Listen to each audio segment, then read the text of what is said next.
And kamusta kayong lahat at welcome sa isang edisyon ng Sir Lupheht TV kung saan ang mga mahirap ay dumadali at ang mga madali ay humihirap. Kamusta kayong lahat? This is Sir Lupheht at narito tayo sa Microsoft Word tutorial at ngayon pag-uusapan natin ang Insert tab. So nandito tayo ngayon.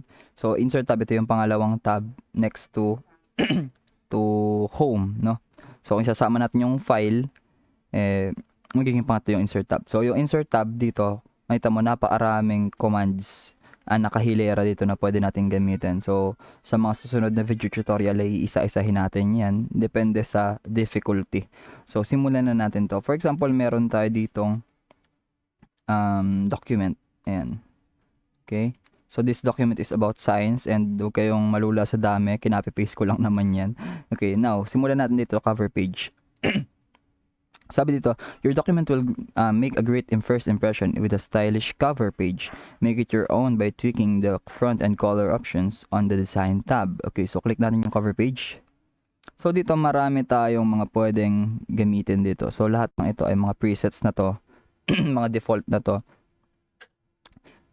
offered by Microsoft Word. So for example, piliin natin tong may something dito, ito. So, di ba, yung cover page ay automatic na napupunta sa unahan. Okay. Yan. And then dito, pwede tayong maglagay ng document title dito. Yan, for example, lalagay ko science. Simple, science lang. Yan, science lang. And then, kung gusto mo maglagay ng document subtitle, so, for example, knowledge. Yan. Typically, mga phrase yan, no? Yan. Knowledge and facts. Yan. Kung nga, ganyan, no? Then, meron tayo ditong maglalagay tayo ng abstract. So, depende na rin sa inyo kung paano nyo ipe-present, no? So, ang mahalaga for the sake ng ating tutorial ay maintindihan natin na pwede tayong maglagay ng cover page sa ating document. Yan. Minsan kasi nahihirapan tayo kung paano maglalagay ng cover page. Okay? So, remove po to.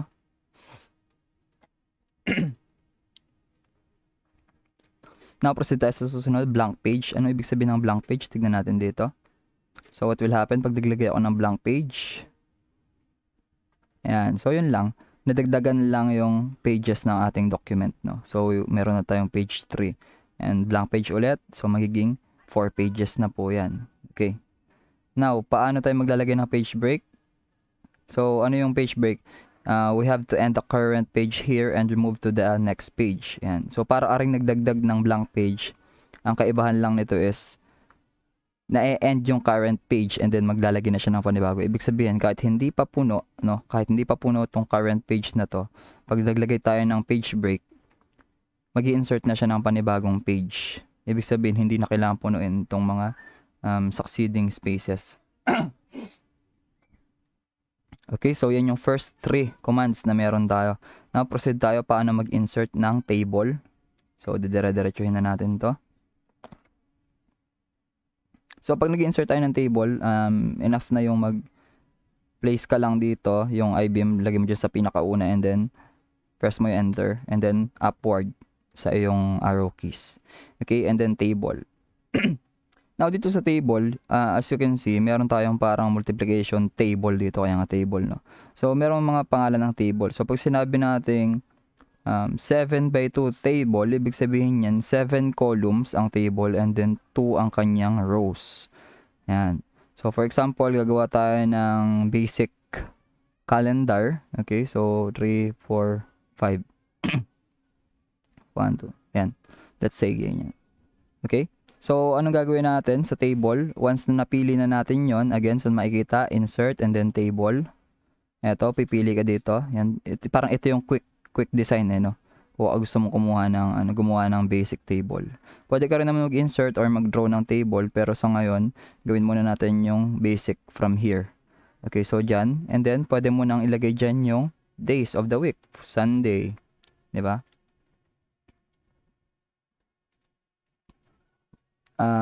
After ng Sunday, syempre. Monday, Tuesday, Wednesday, Thursday, Friday, syempre, Saturday. Yan. So, nakita nyo, meron tayong 7 na rows. 1, 2, 3, 4, 5, 6, 7. And then, meron tayong succeeding na 1, 2, 3, 4 na rows. So, yung total rows is 1, 2, 3, 4, 5. 5 rows and then meron tayong 7 columns. Okay. So, dito, for example, gusto natin gumawa, madali na lang natin lagyan yung mga tables na yan. If we're going to put 1, for February, kung example, 1 dito, 1, then 2, 3. So, parang February 2021 calendar tong ginagawa ko na yun. And then, 6.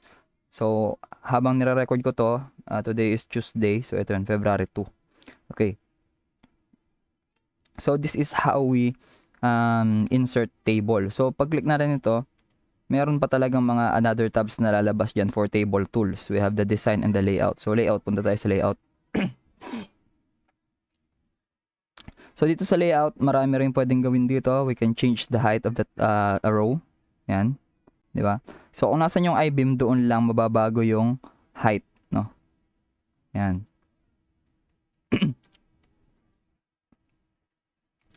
Okay, ano pang meron dito? Yung width, syempre, mababago rin natin yan. Pwede rin baguhin. Yan. So, ito ay manual. Manual tong ginagawa natin. Okay. Next. We can distribute rows. Kung distribute rows, gusto natin halimbawa, yung row niya ay pare-pareho yung height, pwede yon. Kung gusto naman natin pare-pareho yung width ng column, pwede rin yon. And then, meron pang mga ibang formatting dito sa ating text, no? For example, i-highlight natin tong buo. And then, piliin natin to. Yan, ganyan nangyayari. Kung ito naman, center. So, naka-center silang lahat. Pwede rin naman ito, align center. Yan. So, hindi natin nakikita obviously dahil yung ating height, di natin nakikita yan. So, kung ganyan, makikita nyo yung changes dyan, di ba? Pupunta siya sa bottom right, di ba? Ito, sa bottom center. Ito, bottom left, yan. And kung gusto nyo, naka-center lang siya. And pwede rin naman yan ganyan, okay? At madami pa dito. So, maybe sa susunod na mga video tutorial naman, paano tayo magde-design ng table. Okay, so, balik tayo sa insert tab. Okay, so that's how we insert a table. Okay. So dito lang muna tayo mag-focus sa insert tab. Now, pwede rin tayo mag-insert ng pictures dito. So pag-click natin ng pictures, ayan. So directly i-open niya na ang ating pictures library, no? Close natin ulit. So burin na naman natin table. So I hope alam niyo na paano mag-insert ng table. Okay, pictures naman tayo ngayon. So, sa pictures, we can insert, for example, itong ginamit nating thumbnail dati for scientific calculator. Click nyo lang yan or pwede mong i-insert. Okay? Or pwede namang i-double click mo lang ito. Ayan. So, nandiyan na siya.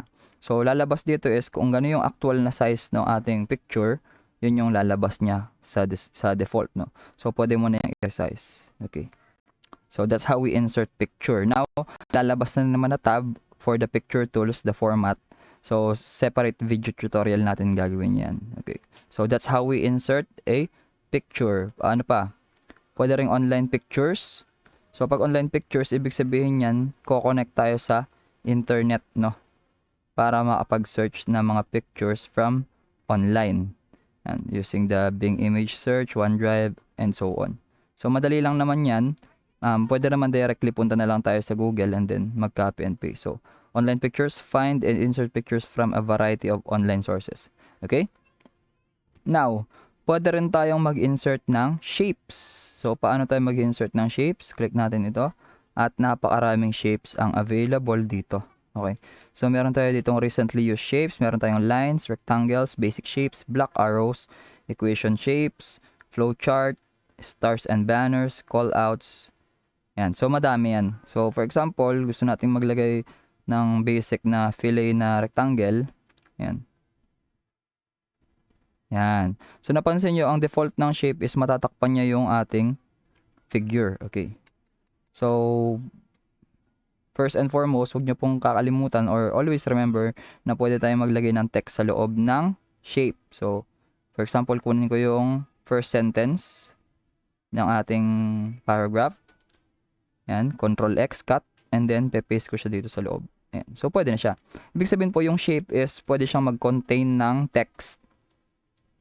Ayan. And after that, pwede mo na rin niyang i-modify, no? So, marami tayong options to choose from, no? So, format ng drawing tools. So, pwede natin iba-ibahin yung kanyang background, yung shape fill, yung shape outline, and so on. Okay, so sa mga video tutorial na susunod natin, didiscuss yan. So, gusto ko mag-focus muna tayo ngayon sa pag-i-insert ng mga objects. Okay, so yan yun. So, marami pa tayong pwedeng i-insert dito sa shapes. Yan, marami pa. So, tulad nitong mga nandito. Okay, so sa isang video tutorial natin is magfo-focus lang tayo sa shapes mismo. Mga ganun. Kung paano magiging creative ang ating presentation, especially kapag flowchart na ang pinag-uusapan. Okay?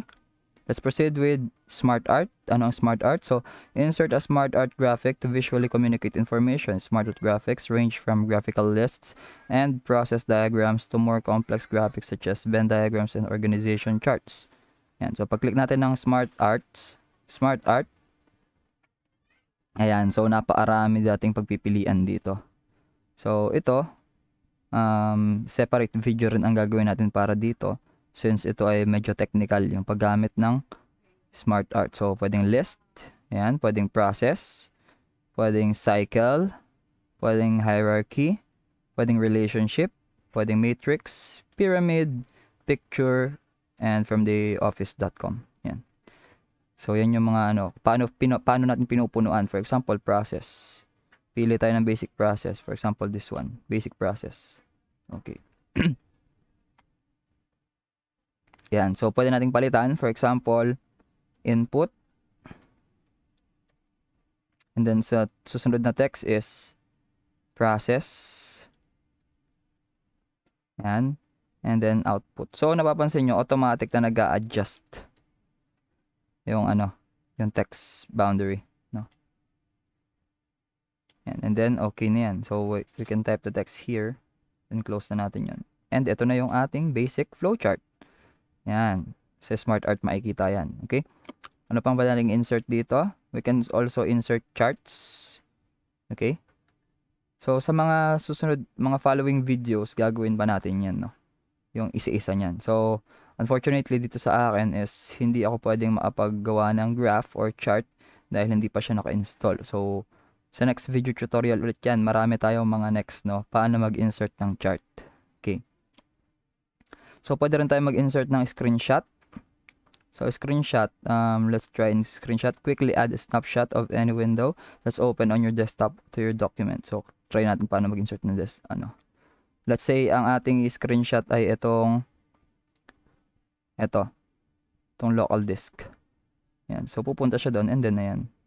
Ganun lang kabilis ang kanyang pagkuha ng screenshot, no?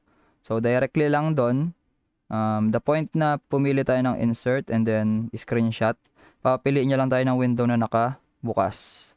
And then, pag-click mo nun, automatic may screenshot niya na yun, including yung window lang, no? Hindi kasama yung time. Okay, try natin yung isa pang klase ng screenshot. That's screen clipping. Ayan. So, pumunta siya sa OBS na ginagamit natin. So, for example, gusto natin kunin itong part lang na to, yung audio. Ayan. So, yan yung ibig sabihin ng screen clipping. So, yung screen lang mismo. No? Pwede kang pumili. Pwede kang pumili ng part na kung saan yun yung i-clip mo. Okay, insert tayo ulit in screenshot. Pwede screen clipping or pipili ka lang ng window. For example, this window. Ayan. So, yan. Since OBS ginagamit ng record. Ayan. O, diba? Naka 13 minutes na tayo o 14 minutes. Okay. So, since hindi tayo pwedeng masyadong mahaba mag-video dahil nagkakaroon ng problem, so hanggang dito muna po tayo sa insert.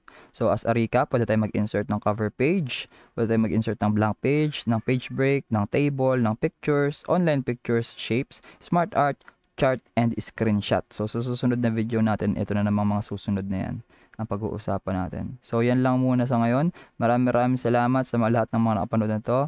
Again, this is Sir Lupheht na nagsasabi na kung nagustuhan mo ang video na to, pwede kang mag-like dyan. And pwede ka rin mag-subscribe kung bago ka lang sa ating channel. And pwede ka rin mag-comment para sa iyong mga suggestions and comments. Lahat yan itinatanggap natin. And Ganun din, share mo to sa mga classmate mo na nagpapatulong kung paano mag-insert ng mga objects sa Microsoft Word. And this is Sir Lupheht nagsasabi na sa bawat problema merong solusyon. Dapat tayo ang maging solusyon para iwas consumption. Ingat nasan ka man. God bless you and thank you.